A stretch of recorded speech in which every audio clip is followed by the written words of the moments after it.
So some of you will remember that I've spoken about our environments, our homes being a representation of our consciousness, of our state of being.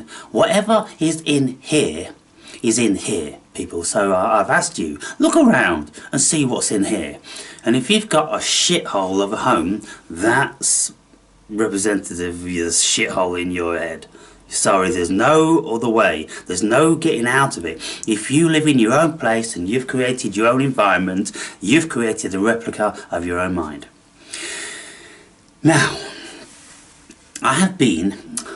I used to own a removals business for 10 years. I started from scratch with some old van, and I built it up to having a huge warehouse with furniture storage in. I had 6 vehicles, I had an office, I had about 20 staff working for me.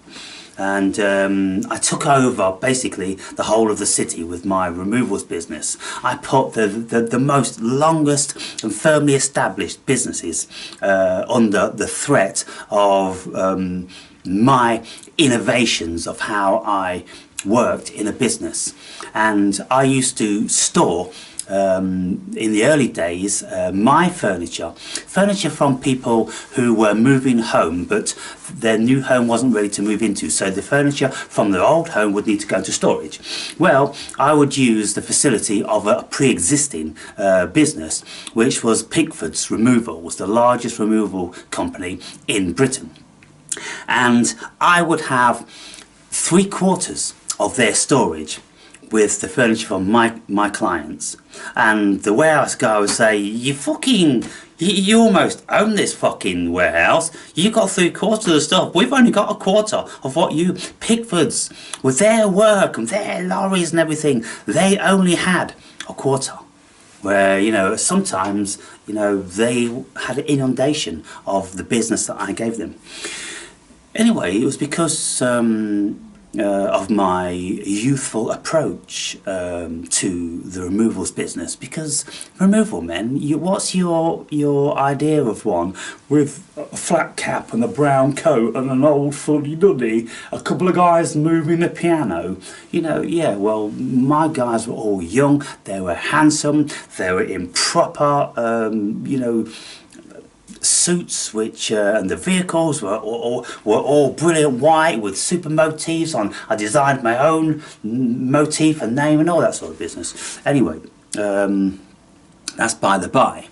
I've been into a lot of people's homes and I've spoken to the owners, and I see great similes. And of course, reading Carl Jung, he would speak about this, and he was the one that actually stated it, you know, because that's what he discerned through many years of psychoanalysis, that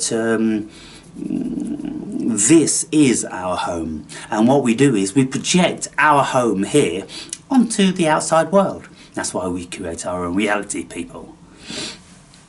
And some people can say, well, I didn't build that house over there, or I didn't plant those trees. You perceive them in your own way, and whatever you perceive is different to everybody else. That's why you create that representation. Arthur Schopenhauer, read his book Will and Representation, for God's sakes, and wake the fuck up. I'm tired of pink apes.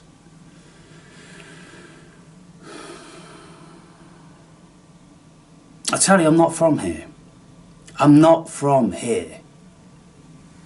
I'm from a place where the average Joe is vastly more intelligent. And I'm just on a reconnaissance mission. That's why I can see the difference between pink apes, between human beings and Homo sapiens, and all different levels in between. I can see a vast array of different levels, and when I engage with them, I can feel whether they are spirited or not, whether they are just drones created by the archons to produce the slave labour of whatever they wanted you to produce. Do you know about that story? Do you know about the Anunnaki and all this stuff? Oh, good God. I was just listening to some Kabbalah, Jewish Kabbalah last night, and this guy's reading from all of these ancient scriptures all over the world. It will blow your fucking socks off when you realise that the level of the consciousness of the average Joe is just shocking. It's just shocking. And so we can only conclude that, you know, they have been manufactured.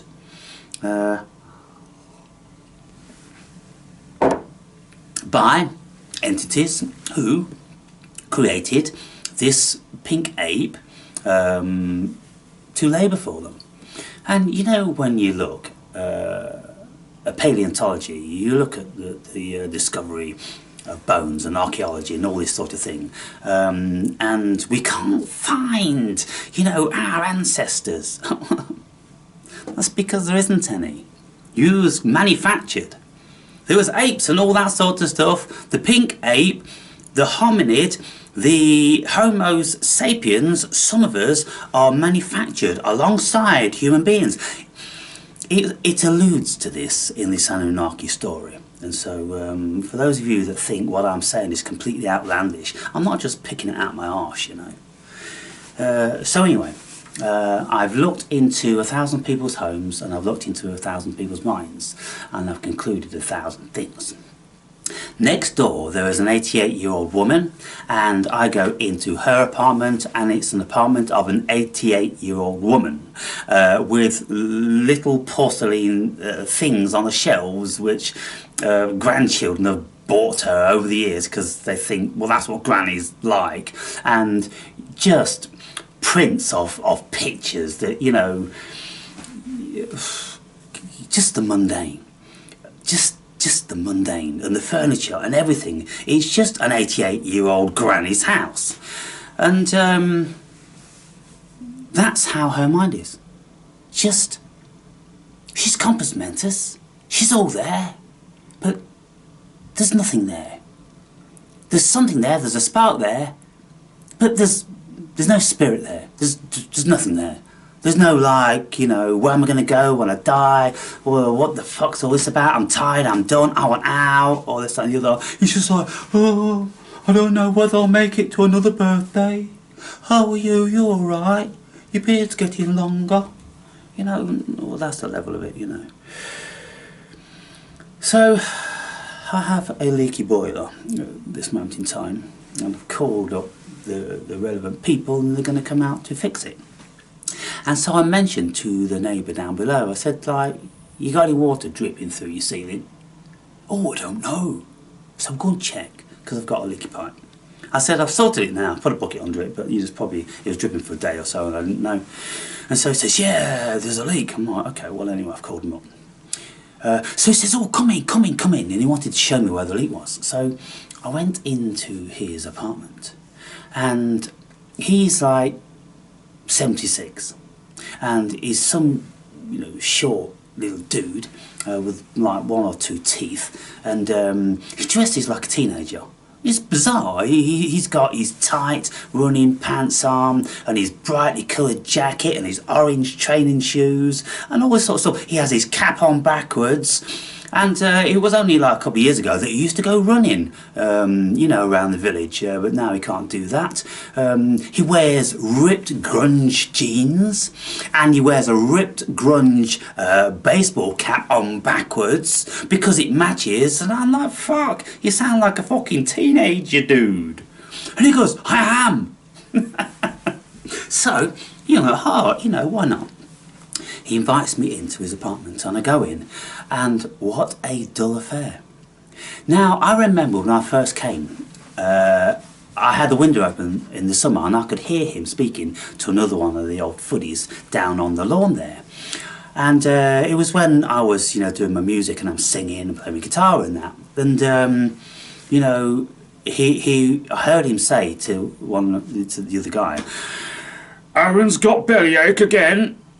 You know, probably wasn't appreciating my vocal prowess at the time. And then he said, but you know, when you talk to him, He sounds a little bit higher than me.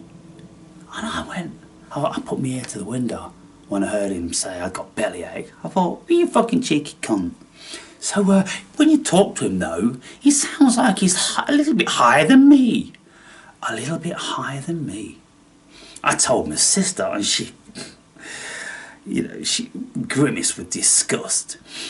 But this is the thing about it, you see. I'm speaking in this chapter about concentric circles of consciousness. He's in almost the first one. He's in no more than that of a baby, that of a child. The consciousness is still that of a child. And he can't see out into the greater expanses of concentric circles with all other levels of sentience and consciousness and awareness. And so he just thought I was a little bit higher than him. Because when I started to speak about things, I used words that he's never heard of. And all of a sudden it's kind of like, well, I've never heard of that word before. He's talking like these politicians on the telly. He must be a little bit higher than me. So in his house, walked into the living room. Look at mine, it's bright, it's vibrant, it's alive, it speaks to you, it screams to you. It's wonderful. One of the other guys, actually, who I had to have a word with because he was making too much noise, he comes round one night and he bought me a bottle of Newcastle Brown. He bought one for himself and he wanted to come in and apologise and explain that, he's not been quite right and he's sorry for making all this noise. And then we started to get talking, this and the other. And he said, I can feel what you're talking about. I can feel there's something coming from you. There's something in here. There's some, spirit or energy or something like that. Yes, of course there is. That's why all the plants thrive. That's why the rice, 2 months after I did it, is still brand new. And I'll show you in another video. And so this is a vital, thriving environment. I walked into his, and it's the same layout, so the door's over there. And there is nothing on the walls. There is a flat screen TV on this mantelpiece. You've got just above the mantelpiece, like there, instead of the mirror, there's a flat screen TV. There's an old, dirty, nondescript couch, a dirty, grey, browny, nondescript carpet. The walls are like the original pastel grey, and the light fitting is very much 1940s. He's got a grandfather clock standing against this wall where I've got my Green Man and my amplifiers. There's a coffee table, a brown, crappy little coffee table. Who the fuck has those these days? And that was it. And it was just energy draining. I just felt the dullness, and that apartment was feeding on me. As soon as I walked in, it was sucking at my life force, because even the paint on the walls just wanted to express itself. For God's sake, allow me to express myself. The room was crying out for expression. But this little old man, he walks in, and this is why he's always out. What he does is he goes and gets on the bus and he travels around depending on different routes. Sometimes he'll go far flung, like 10 miles away, but he'll just sit on the bus. He won't get off the bus, and he'll come right back and he's just looking out the window. And I ask him where he's going or where he's been, and he says, I just go on the bus and just look out the window, Aaron. Just something to do rather than stay in all day. Well, I can grasp that, but why has the thought never crossed his mind to decorate his place, to splash some orange paint on this wall, some red paint or some blue paint or some green or anything, just bish bash bosh, around the walls, and just like throw down, a coloured carpet like I have. No, it doesn't happen in here. And I have an elder brother, 2 years older than me. He lives in this house a few hundred yards down the road. He bought it about 30 years ago. Yeah, 30 years ago. the interior of that house has never changed. He's got an old record player which his girlfriend bought him when he was like 20 years old. It sits on this coffee table that I made out of bathroom tiles and an old TV stand. He never takes his shoes off, so you can imagine the state of the carpets. The kitchen is 1970s, just so old that, you know, the Formica surfaces are worn through. And all discoloured, and he again, it doesn't enter his mind, and he goes through bouts of depression, and he gets alopecia, and he gets psoriasis, and all this sort of stuff. He's being stressed out, you know, thinking about killing himself on his motorbike, and all this sort of stuff. And I used to try and help him. And all I ever got from him was the deepest of resentment. And I would say, I'll try to explain about, you know, your house. It's your housemate. If you change your house, you'll be really, really surprised how your mind will start to change, because this is a reflection of it. And you know, you can do it invertedly.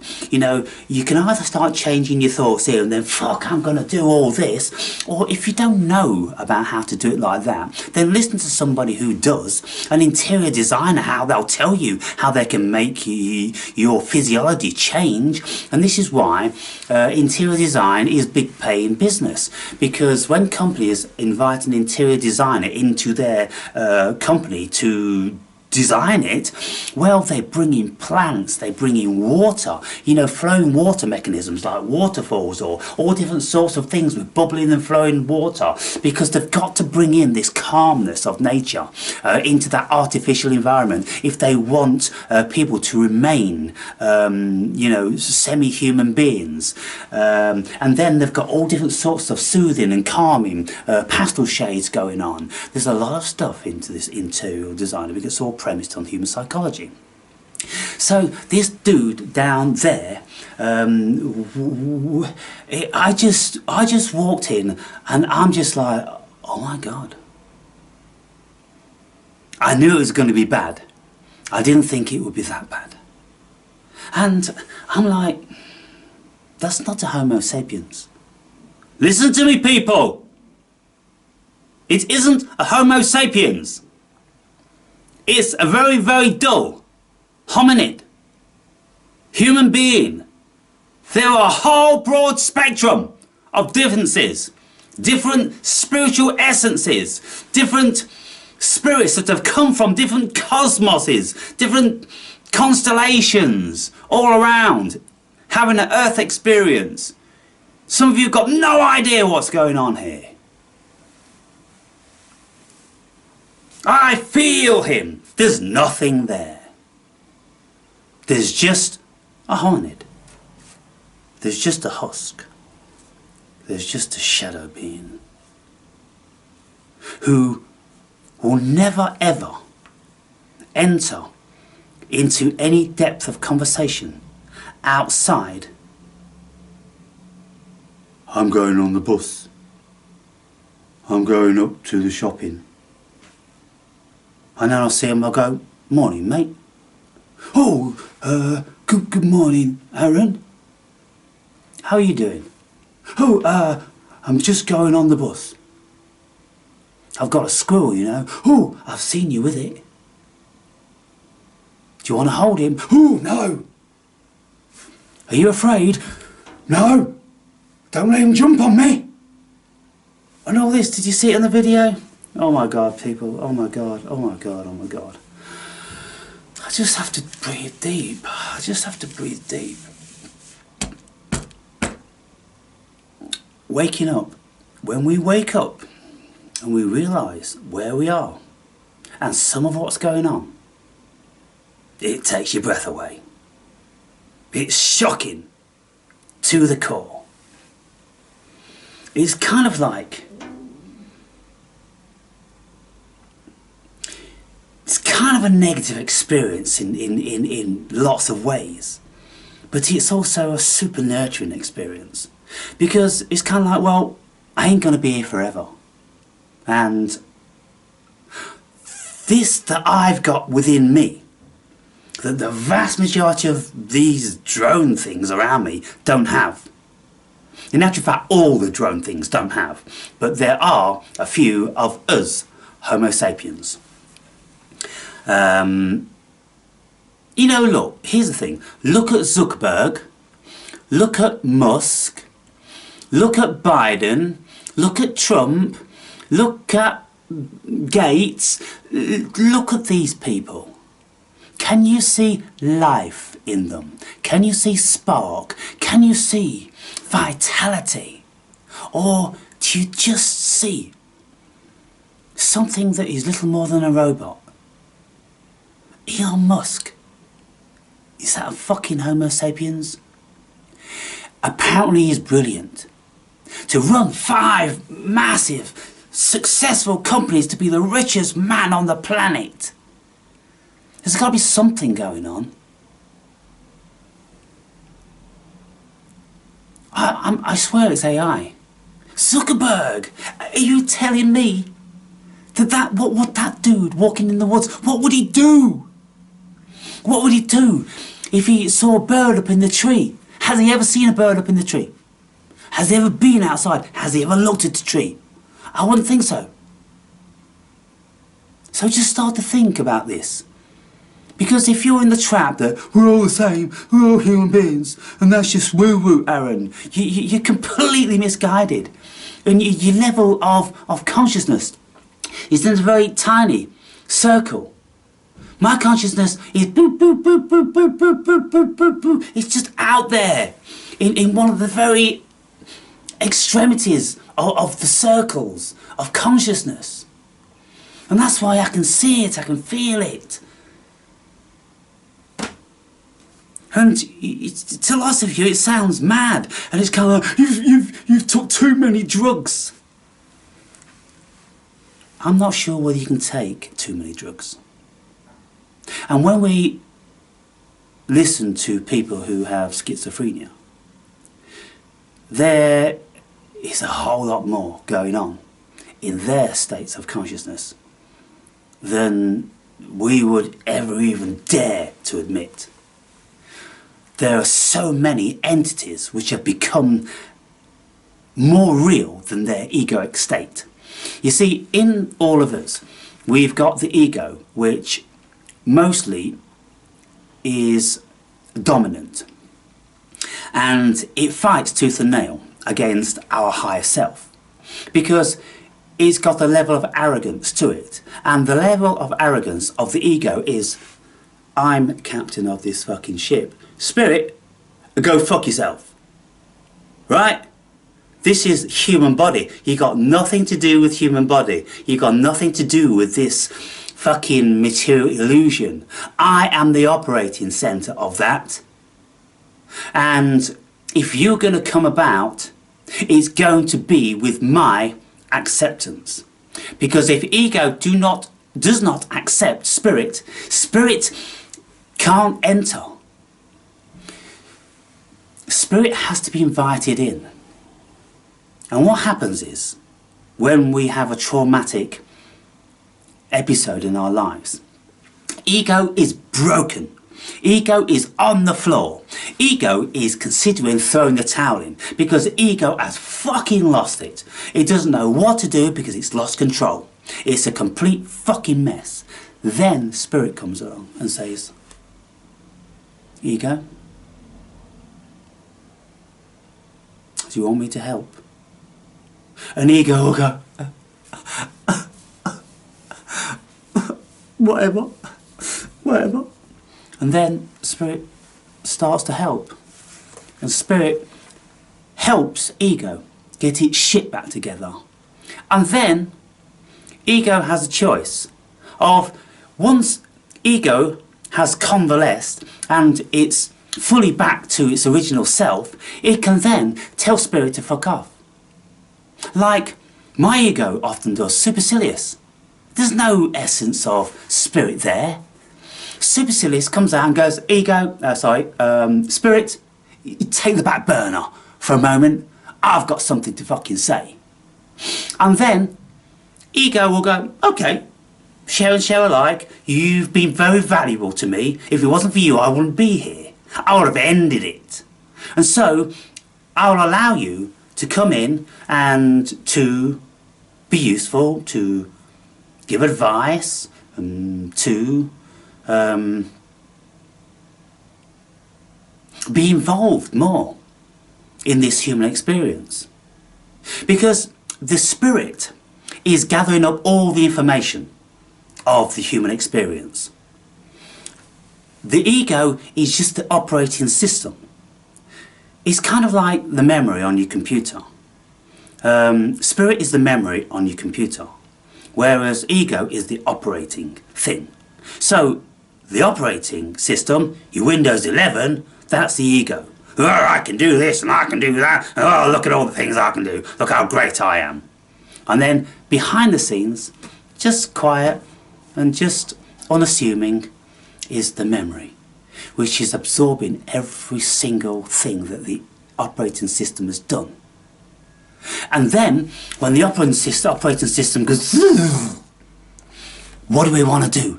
We want to retrieve the memory, don't we? Can I retrieve the memory? Whenever your computer system, whenever the interface goes down, the question is, yeah, but can I retrieve the memory? Because that's where the life is. And if we can't retrieve the memory, fuck! All that has died. And it's gone forever. But if you can retrieve the memory, then it will continue. And so that's what spirit is. In my estimation, that's what it feels like to me. It's the memory. It's God consciousness. God consciousness has created all this dream. And it is playing with itself. But at the same time, it's kind of like, well, if I'm going to be playing with myself, I may as well archive all this information. I may as well remember it all. And then, from that, I can build. Instead of being forgetful, or if I've not got a memory, then I won't know what I'm doing. We've got to have a memory. Memory is the thing that gives us the illusion of time, isn't it? Memory is time. We remember standing here 30 minutes ago, and now we're here 30 minutes after. Without that, we'd just be nothing. We'd be goldfish, wouldn't we? You see? Anyway, people, that's a lot of information. I think that's probably too much for most people's unevolved minds. Forgive me if this is speaking to you in this way, but I can't fuck around beating around the bush anymore. It's just got to be said. It's got to come out. You've got to know what really is going on here. That's why I'm here.